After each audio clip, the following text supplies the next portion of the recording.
Unseen passage की class first part हो चुका है। किसी अभ्यर्थी को देखना है तो फर्स्ट पार्ट देखें, उसके बाद ये पार्ट देखेंगे तो वो क्या होगा, आपके बेसिक जो फर्स्ट पार्ट मैंने अपलोड किया उसको जरूर देखें, क्योंकि अनसीन पैसेज अगर वो पार्ट और ये पार्ट देख सकते हैं, देख लीजिएगा। उसके बाद में आपको कहीं पर भी आपको अनसीन पैसेज की देखने की जरूरत नहीं पड़ेगी कि किस प्रकार को मतलब आपको सोल्व करना है या फिर हल करना है। काफी अभ्यर्थी होते हैं जो क्या करते हैं, रट्टे लगाते हैं, यहाँ पर लाइन मैचिंग का फॉर्मूला अपनाते हैं, लेकिन वो बिल्कुल सही नहीं होता, क्योंकि लाइन मैचिंग से कहीं ना कहीं आपका पर्सन एक इफेक्टिव, एक प्रभावशाली पर्सन नहीं रहता। एक मैं कहता हूँ बैंड ऑन द नेल, यानी एक सटीक उत्तर होना बहुत जरूरी है। तो फर्स्ट वीडियो मैंने अपलोड किया, शानदार तरीके से क्लास ली है, वो वॉच कर लीजिएगा। और ये दूसरा पार्ट है आंसर पैसेज का, ये देख लीजिएगा। इसके बाद कहीं देखने की जरूरत नहीं है। और एक क्लास और दूंगा जिसमें आंसर पैसेज खुद सोल्व कराऊंगा कि किस प्रकार से आपको सोल्व करना है। 3 क्लास लेने के बाद में कहीं पर भी आपको पैसेज देखने की सोल्व करने की जरूरत नहीं है। सिर्फ मिला लीजिएगा 5 से 7 पैसेज मैं कहूंगा, वो आप एक बार उसको हल कर लीजिए। उसके बाद में कहीं पर भी आपको कोई पैसेज आ जाए आप सोल्व कर लोगे, ये मेरी गारंटी है। अगर आप ध्यानपूर्वक शुरू से लगाकर एंड तक वीडियो जरूर देखते हैं तो। और पहली क्लास जरूर वॉच करें, क्योंकि उसमें जो मैटर है उससे ये नेक्स्ट पार्ट है, क्योंकि वो बेसिक था, वहां से मैंने बता दिया फर्स्ट क्लास में। और सेकंड क्लास है आपका किस प्रकार से लाइन मैचिंग, मतलब किस प्रकार से आपको क्वेश्चन से उत्तर देना है, वो बनाना इस वीडियो में सीखेंगे। किस प्रकार से आपको बनाने हैं क्वेश्चन से उत्तर की ओर, क्वेश्चन टू आंसर बनाने का आज इसमें वीडियो में बात करेंगे। तो पहला आपको मैंने बता दिया कि आंसर पे इससे पहले फर्स्ट पार्ट अपलोड कर चुका हूं। और ये कक्षा 12 के अभ्यर्थी और 10 के जो आरबीएससी बोर्ड है उन विद्यार्थियों के लिए क्लास होने वाली है, तो पूरा वीडियो जरूर देखें। और इसमें मैं कहता हूं लाइन मैचिंग आप करते हैं, लाइन मैचिंग अखिल भारत में अखिल राजस्थान में क्या चलता है, एक चलता है लाइन मैचिंग का। लाइन मैचिंग है वो क्या डज नॉट इफेक्ट, मतलब प्रभावशाली, एक अच्छी तरीके से प्रभाव नहीं डाल पाएगी, क्योंकि लाइन मैचिंग कहीं ना कहीं आपका उत्तर एक अच्छा मैं कहता हूं band on the nail, band on the nail, यानी आपका सटीक उत्तर नहीं होगा। आपका क्या होगा, सटीक उत्तर देना है तो आपको लाइन मैचिंग से क्या करना पड़ेगा, छुटकारा करना पड़ेगा, यानी अपने शब्दों में खुद उत्तर लिखना पड़ेगा, ठीक है। लेकिन ऐसा नहीं होता, कई राजस्थान बोर्ड के अभ्यर्थियों को इंग्लिश मतलब वीकनेस होने है, या फिर इस वजह से क्या करते हैं लाइन मैचिंग का ही फॉर्मूला अपनाते हैं, जिससे कि उनके नंबर अच्छे नहीं आते हैं पैसेज में, ठीक है। और ये बैंड ऑन द नेल मैंने बता दिया, सटीक उत्तर लिखना बहुत जरूरी है। तो इस क्लास में पहला टॉपिक है आपके सामने रीड द क्वेश्चंस। क्या कहेंगे, रीड द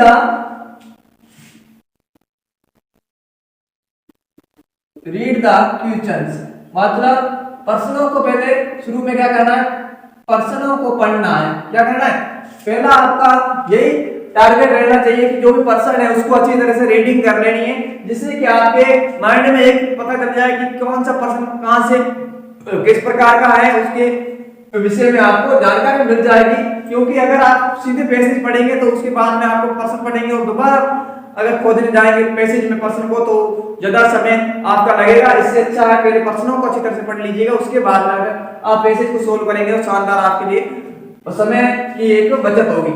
दूसरा आपका वो है टॉपिक है, मैंने लिया टाइप ऑफ द क्वेश्चंस, मतलब किस प्रकार का प्रश्न है, टाइप्स ऑफ द क्वेश्चंस।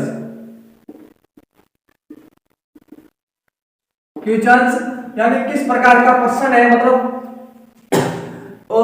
उसके बारे में आपको ध्यान होना जरूरी है। अगर वो आपको पता है कि किस प्रकार का प्रश्न है, यानी डिस्क्रिप्टिव या फैक्चुअल प्रश्न है, तो ये क्या होता है, इस क्लास से प्रीवियस क्लास को जरूर देखो, उसमें मैंने सारे बता रखे हैं, ठीक है। उसके बाद तीसरा आपको ध्यान होना चाहिए, वो होना चाहिए स्ट्रक्चर। क्या होता है, स्ट्रक्चर ऑफ द क्वेश्चंस, यानी आपको फॉर्मूला पता होना चाहिए। क्वेश्चंस का फॉर्मूला अगर पता है तो आप शानदार तरीके से कर सकते हैं। उसके बाद में लास्ट पॉइंट में दूंगा, वो दूंगा राइट योर आंसर, यानी अपने अपना उत्तर लिखिए। क्या लिखिए? अपने शब्दों में अपना उत्तर लिखने की कोशिश कीजिए, जिससे कि आपके नंबर पूरे में से पूरे आए। तो ये 4 टॉपिक है। इससे अगर ये आप इस तरह से करेंगे, यानी पहले प्रश्नों को पढ़ेंगे, उसके बाद प्रश्न की टाइप को समझेंगे, मतलब किस प्रकार का प्रश्न है, उसके बाद में उसका स्ट्रक्चर आपको मैं बनाना सिखाऊंगा इस वीडियो में। उसके बाद में राइट योर आंसर, यानी अपने शब्दों में आपको आपका आंसर लिखना है। ठीक है, अब पहला है, उसकी मैं बात करता हूं टाइप ऑफ द क्वेश्चन। इसकी बात करें तो इसके प्रकार है, वो है आपका 2 प्रकार से। कितने? 2 है। एक तो आपका फैक्चुअल, कैसा? फैक्चुअल क्वेश्चंस, और दूसरा आपका वो है डिस्क्रिप्टिव।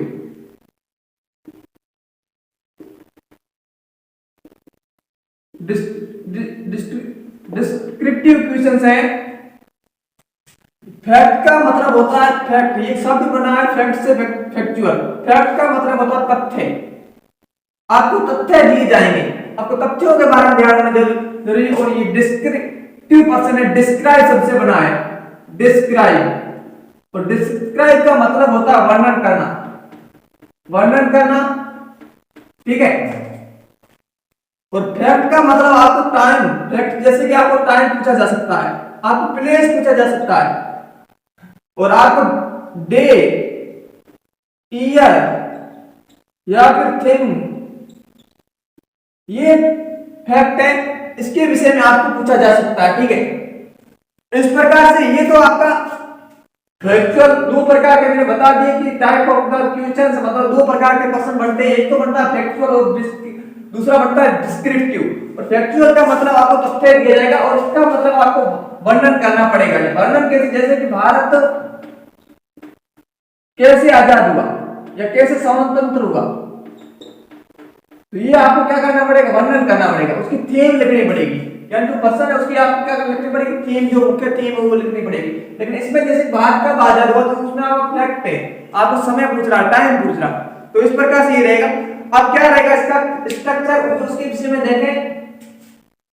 आप इस पूरी जो क्लास है उसको अटेम्प्ट कीजिए, उसके बाद में इसको जो मैं लिखवा रहा हूं उसको नोट डाउन कीजिए अपनी कॉपी में, जिससे कि आपको एग्जाम के समय इसको सिर्फ रीडिंग मार के और 7 से 8 कैसे सोल्व कर लीजिएगा, अपना काम हो जाएगा, और आप कहीं पर भी अटकोगे नहीं, अगर सही ध्यान पूर्वक वीडियो देखा तो।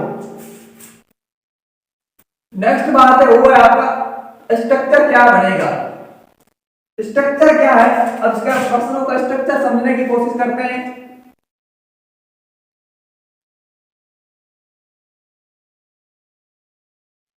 Structure of the question.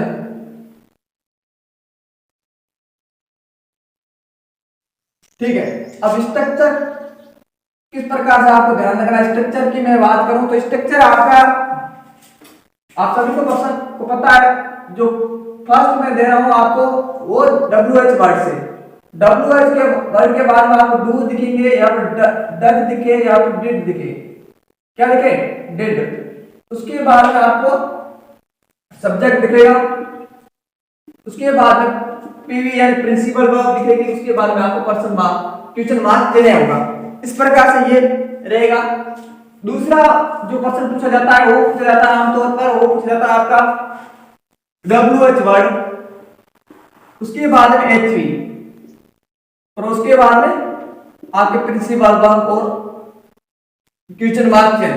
अब ये आपको HV कौन कौन से, यानी HV की बात करूं मैं, is, are, am, was, were, has, have, ये सारे जो भी सहायक क्रिया है, एचवी का मतलब है हेल्पिंग वर्ब, जो सहायक क्रिया है जो भी है वो आएगी। ठीक है, WH वर्ड के बाद में क्या दिखेगी? आपको सहायक क्रिया। अगर ये इनमें से कोई दिखती है तो उसका किस प्रकार से आंसर देना, एक एक मैं बात करूंगा किस प्रकार से आपको सेट करना है। ठीक है, थर्ड पार्ट है वो आपका WH, यानी WH कौन कौन से?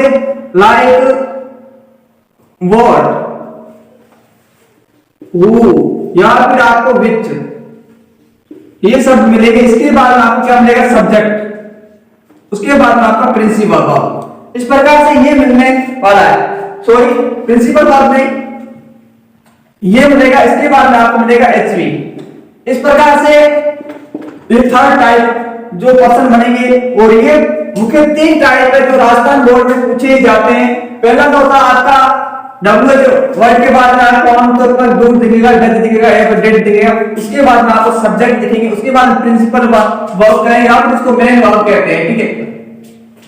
और यहाँ दूसरा टाइप वो पूछा जाता है आमतौर पर राजस्थान में WH वर्ड, उसके बाद में WH वर्ड होने के बाद में HV से स्टार्ट हो गए, उसके बाद प्रिंसिपल वर्ब। अब HV कौन से ये मैंने लिख लिया, is, are, am, was, were, has, have, had, जैसे कई जो सारी क्रिया होती है वो लगती है, तो उससे ये बनेगी।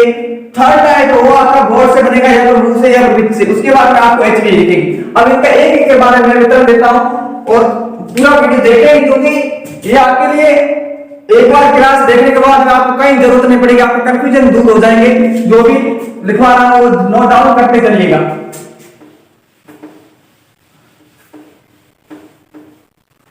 आगे है आपका, अब फर्स्ट है उसकी टाइप की बात करता हूं।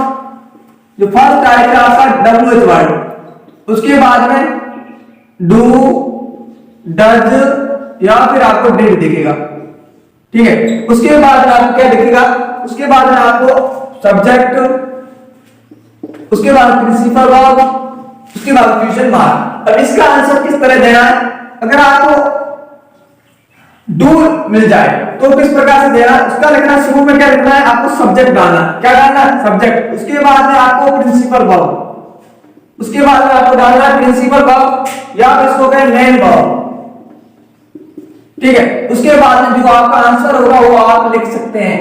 अब ये आंसर कहां लिखेंगे, ये आपका जो पेपर होगा उसके अनुसार आप लिख सकते हैं। अगर इस पैटर्न से मैं एक पेपर भी सोल्व कराऊंगा, ठीक है। जो फर्स्ट है वो समझ आ गया। दूसरा आपका है, अगर WH वर्ड के बाद डज दिख जाए, WH वर्ड के बाद अगर डज दिख जाए तो आपको किस प्रकार से करना है, तो आपको पहले डालना सब्जेक्ट, ठीक है। उसके बाद में आपको प्रिंसिपल वर्ब, उसके साथ एस या ईएस का प्रयोग करना है, ठीक है। एस या ईएस का प्रयोग कहां करना है वो तो आप सभी को पता होना चाहिए, क्योंकि इतना तो आपको नॉलेज होगा ही। पहले सब्जेक्ट, उसके बाद प्रिंसिपल वर्ब और वर्ब के साथ में लगाएंगे अपना जो एस या ईएस, उसके बाद में अपना आंसर रिलेट करेंगे, ठीक है। जैसे कि the girl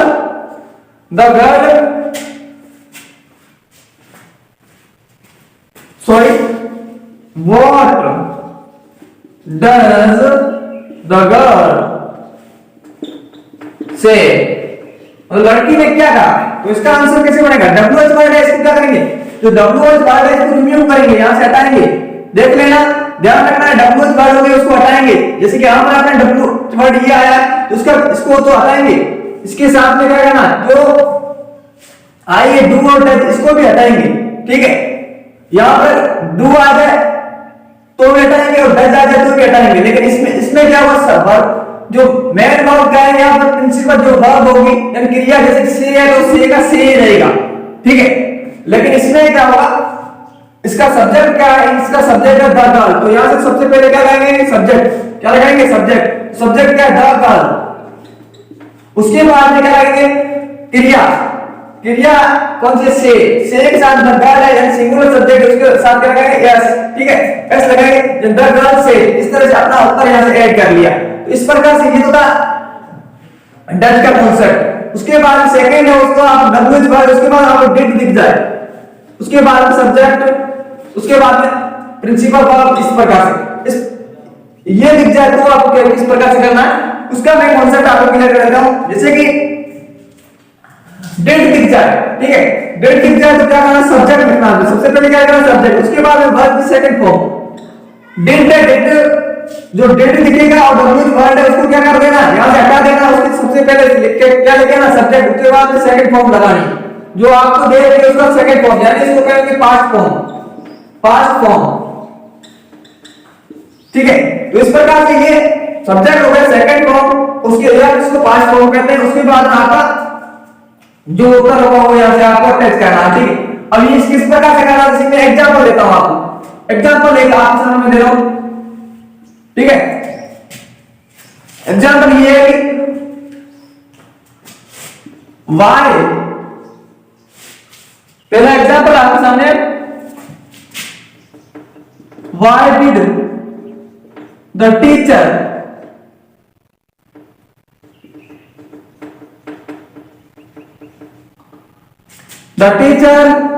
punish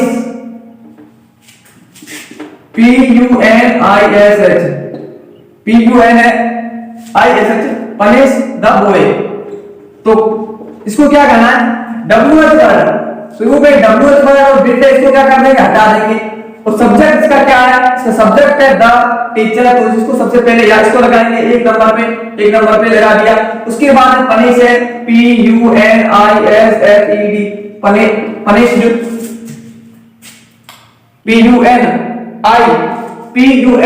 PUNISHED punish लगा दिया। उसके बाद जो आपका वर्ब की सेकंड फॉर्म बदल दिया पनिश को। उसके बाद में क्या लगाएंगे, द बॉय, तो द बॉय। उसके बाद जो आपका मेन उत्तर होगा वो बन जाएगा इस तरह से, ठीक है। ये तो कॉन्सेप्ट क्लियर हो गया मैं समझता हूं। अगर इस वीडियो को 1 से 2 बार देख लेंगे तो अपना काम हो जाएगा। और जरूर अगर इसमें अगर सुधार की जरूरत होगी तो मैं जरूर करूंगा, लेकिन मैं समझता हूं सुधार इसमें न बराबर होगा, क्योंकि मैं जो दे रहा हूं वो बेहतर से बेहतर देने की कोशिश कर रहा हूं। अगर आप लिखना चाहे तो लिख लीजिएगा इसको, क्योंकि लिखना जरूरी है। अगर लिख लेंगे तो इस बार एक बार रिवीजन करने के बाद आपको एक बार पुनः एक बार वीडियो देख लीजिएगा, उसके बाद आप कॉन्सेप्ट आपके सारे जो क्लियर हो जाएंगे, ठीक है। नेक्स्ट है वो आपका थर्ड जो ट्राई पे वो है आपका WH वर्ड। क्या WH वर्ड, उसके बाद में क्या देखेंगे, HV दिखेगा। ये किसका कौन सा प्रकार है, तीसरा, सॉरी दूसरा है। HV दिख जाए, उसके बाद में आपको क्या दिख जाए, सब्जेक्ट, उसके बाद प्रिंसिपल वर्ब, इस प्रकार से ये दिखेगा, ठीक है। दूसरा प्रकार WH वर्ड वो शुरुआत में सभी को पता WH वर्ड से स्टार्ट होंगे, या तो वर्ड पे जो WH वर्ड से देगा या फिर हाउ से देगा, इस प्रकार से वो देगा। इसमें अगर उसमें ये देता है WH वर्ड, उसके बाद में क्या लगा दिया HV, उसके बाद सब्जेक्ट, उसके बाद प्रिंसिपल वर्ब, तो इसको किस प्रकार आंसर देना है, तो उसका आंसर रहेगा आपको इस प्रकार से। पहले लगाना सब्जेक्ट, क्या लगाना है, सब्जेक्ट लगा दिया। उसके बाद में आप क्या लगाएंगे, HV, जो भी सारी क्रिया होगी वो लगानी। उसके बाद में आपका जो प्रिंसिपल वर्ब होगा या फिर उसको मेन वर्ब कहेंगे, उसके बाद अपना आंसर आप लिखेंगे, ठीक है। ये तो रहने वाला है। और ठीक है इस प्रकार। और तीसरा मैं जो प्रकार बता रहा हूं वो है आपका WH, जैसे कि who, what, which, ठीक है, ये मिल जाए तो आपको क्या करना, उसके बाद आपको सब्जेक्ट मिलेगा, ठीक है। उसके बाद क्या मिलेगा आपको, सॉरी सब्जेक्ट नहीं, HV, क्या दिखेगी, HV दिखेगी। उसके बाद आपका प्रिंसिपल वर्ब दिखेगी, ठीक है, इस प्रकार से। अगर देखते who किसका जने हुआ, आपका पर्सन का, पर्सन नेम, या फिर आपको